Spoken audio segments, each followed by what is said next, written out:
Everybody, Mrs. White here. In today's lesson, we're going to be working to determine the coordinate values as we move around the unit circle. Last class, we worked to fill in all of the angle measures in both degrees and radians. And if you remember, we did not do that by actually rotating in order around the circle. We broke this circle into chunks of angles that all shared the same reference angle. So for example, notice the color coding. These green angles right here are all 30 degrees away from the x-axis, or in radians, pi over 6. And so we were able to use that information to fill in these 4 green locations all at once using similar reasoning. We're going to continue that path today as we fill in coordinates. So instead of trying to fill in the coordinates going around in a circular way, we're going to fill in coordinates by again looking at these chunks of common reference angles. And we're going to be working toward exact coordinates today instead of decimal approximations, and we'll take a look at that as this lesson unfolds. Before we get started, let's review what we know so far. So when you first learned about the unit circle, you learned that the unit circle is defined as a circle with a radius of 1 unit. That information alone is actually enough to get us 4 of the coordinates, the 4 corners as we've called them. So starting over here at 0 degrees, if the radius is 1, that means I moved 1 to the right. I did not go up or down at all. So the radius of 1 leads me to the coordinate of 1, 0. If I go up 1, my x-coordinate's now 0, and my y-coordinate is now positive 1. When I move over here to 180 degrees, I went left 1, which is the negative direction, so x is negative 1, and again, I did not go up or down at all, so y is 0. And then when I'm down here at 270, again, I did not go over at all, but I did go down 1, the negative y direction.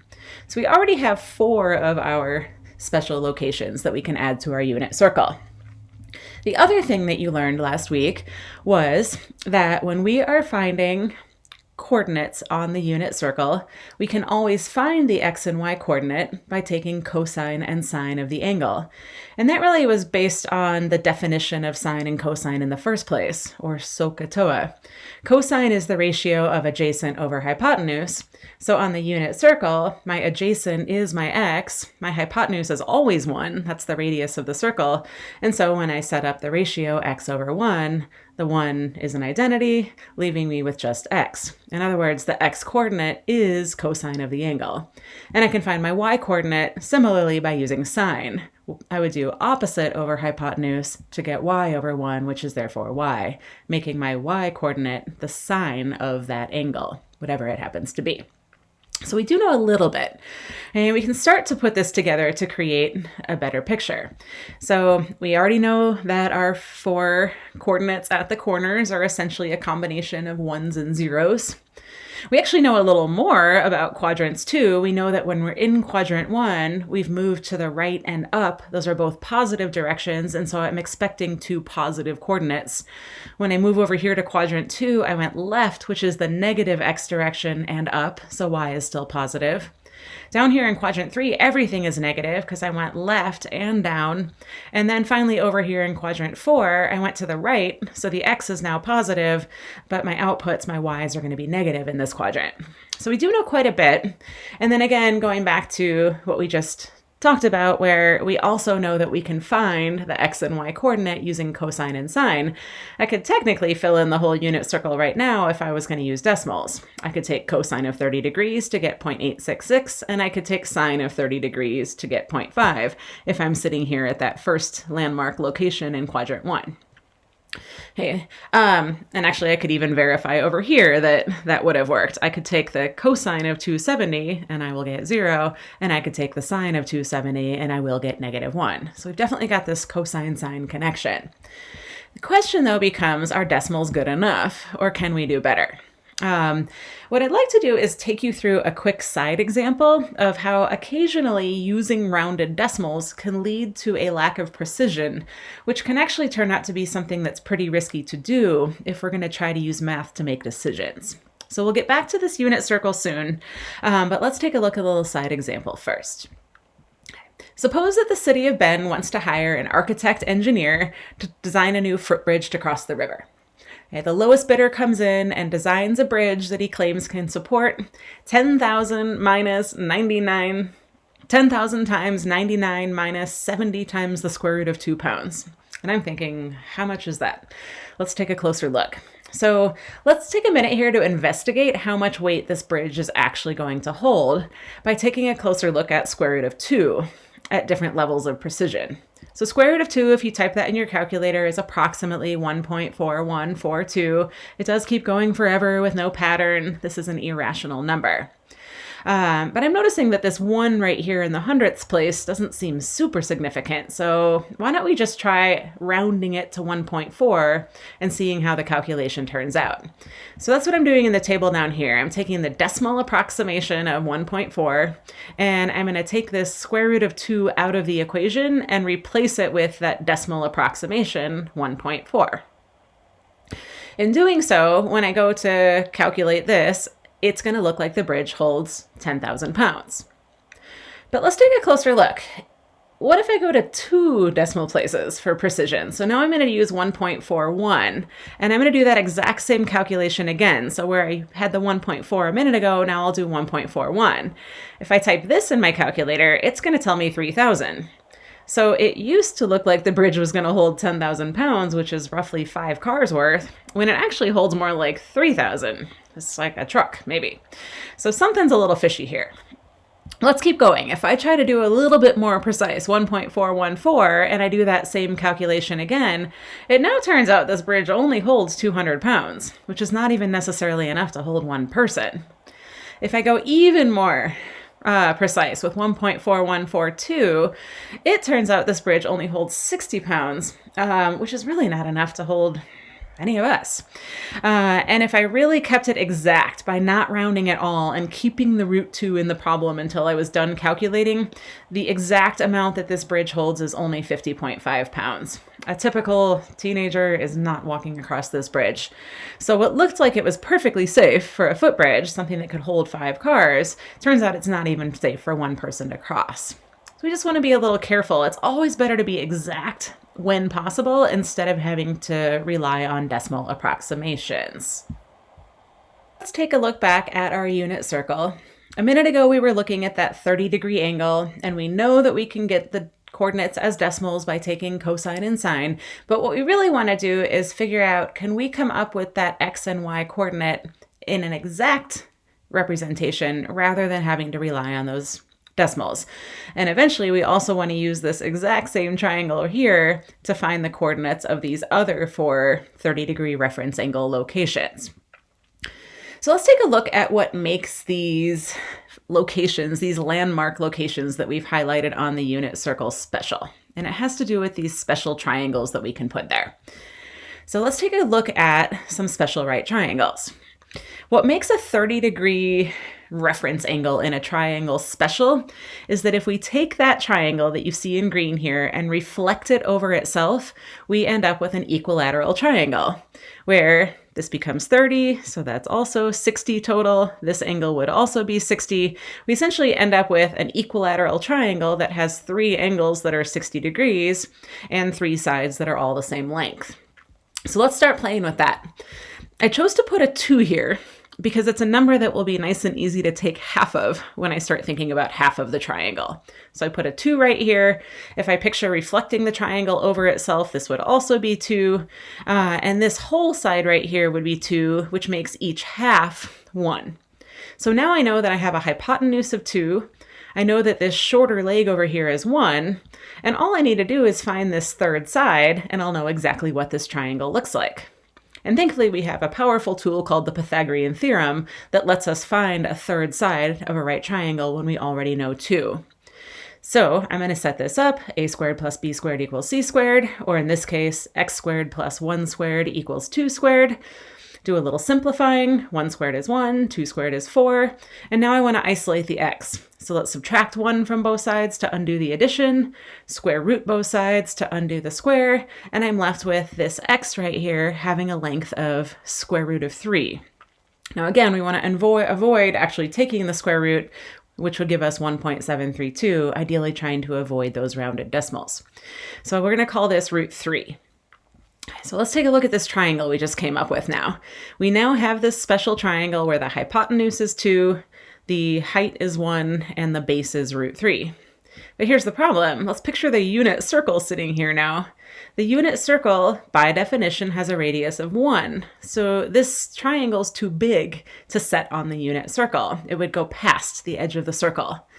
But what we can do is compress the triangle. In other words, we're going to do a dilation with a scale factor of 1/2. We're essentially taking that triangle and just cutting the entire thing in half. So the 2 becomes a 1, the 1 becomes 1/2, and the root 3, I'm also going to take half of it, or in other words, divide by 2, and I get root 3 divided by 2. And now I can picture my xy axis right here. I'll be able to perfectly set this triangle right on the unit circle at that 30-degree reference angle. I'm going to call this the short triangle because it's the shortest of all of our special triangles that get us to our landmark locations. So let's take a look at what this triangle would look like if we set it on the circle. Hey, here's that same triangle we just came up with. There's that nice hypotenuse of 1 that we got after we compressed the triangle. And now the new height of 1/2 and square root of 3/2. And this actually turns out to be all the information I needed to get this coordinate. I'm going to move root 3/2 to the right, and I'm going to go up 1/2. There is my x and my y coordinate right here. And I can even check this to make sure it's accurate. If I take the square root of 3 and divide it by 2, I get that same 0.866 that I got when I took the cosine of 30. And when I do 1 divided by 2, I get that same 0.5 that I got when I took the sine of 30. So it's equivalent. I'm just getting a more exact representation instead of having to rely on those rounded decimals.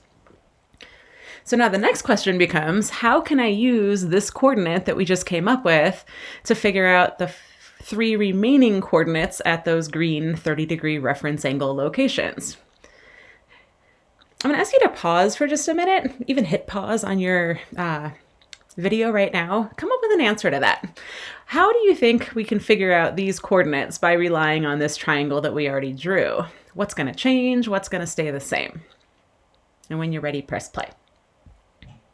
Okay, so let's take a look.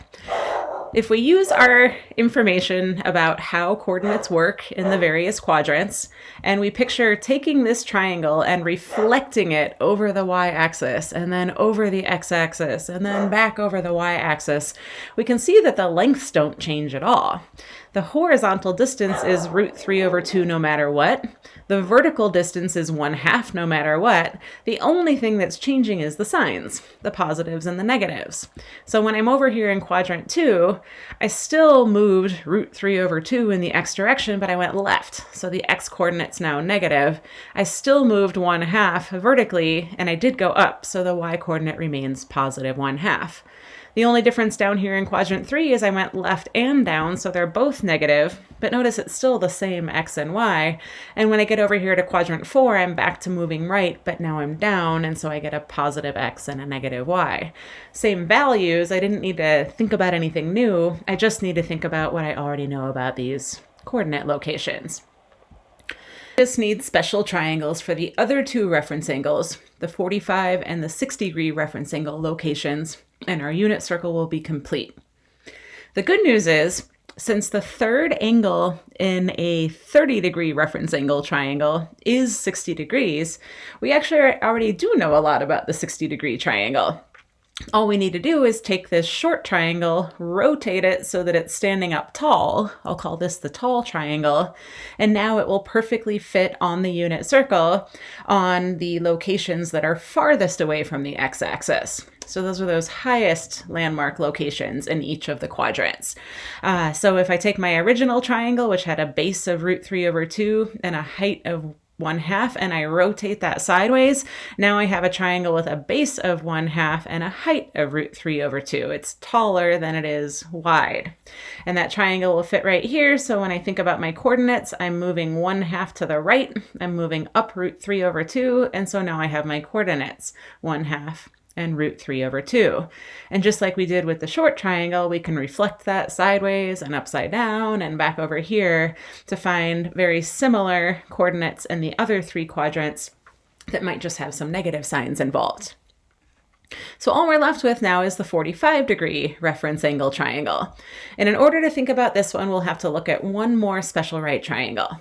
Right triangle with a 45-degree reference angle is also known as a 45, 45, 90 triangle. It's special because it's half of a square. So I can take this triangle right here that has two 45 degrees angles in it for a total of 180 when I include the 90, and I can see that that is half of a square, which means that these two sides have to be congruent to each other. So I'm going to go ahead and call both of them x. I don't need two variables. I'm just going to use one since it's the same side length. And I'm going to choose that same 2 again for the hypotenuse for now. Just makes the calculation a little easier when we go to do Pythagorean theorem. So I'm going to start off and say x squared plus x squared equals 2 squared. 1x squared plus 1x squared is 2x squared. And over here, 2 squared is 4. And now I can do some undoing, divide both sides by 2 to undo the multiplication, square root both sides to undo the square, and I end up getting x equals the square root of 2. So for my special 45, 45, 90 triangle here, if the hypotenuse is 2, then the two legs end up both being square root of 2. But like with the 30, 60, 90 triangle, that triangle's too big to fit on the unit circle. If I came down to this circle, it would go 2 for the hypotenuse. That would go way past that point on the unit circle. So just like we did before, we need to compress this triangle, or in other words, think of it as a dilation by a scale factor of 1/2, where we divide all sides by 2. And so the 2 becomes a 1. Now that hypotenuse will perfectly fit as the radius of the unit circle. And the other two sides are, instead of square root of 2, we're going to divide by 2 to get root 2 over 2. And this is what I'll call the isosceles triangle because it has two sides that are both the same when I'm talking 45 degrees. So setting this isosceles triangle right on the unit circle, I now have a triangle that perfectly gets me to that coordinate location that's exactly halfway through the quadrant at 45 degrees. And so I can see that I'm going over root 2 over 2. I'm also going up root 2 over 2. So both the x and y coordinates are root 2 over 2. If I took cosine of 45 and sine of 45 on my calculator, I'd get 0.707 in both cases, which is square root of 2 over 2 as a decimal. So now I have those coordinates, and I can again use that same reflective thinking where I flip the triangle over here and upside down and back over here to get coordinates in the other three quadrants. So at this point, you now should have the insight to complete your unit circle, to go back and fill in the coordinates in chunks for all of the locations. And the only suggestion I'd give you at this point is that it might be worth your time to really get to know these triangles, to really memorize these three special triangles. We've got the short triangle where the base is longer than it is tall.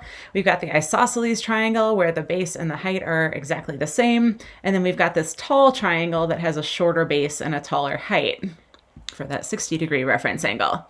So as you try to memorize these, try looking for patterns in these side lengths right here. So for example, one thing you might notice is that the denominator is 2.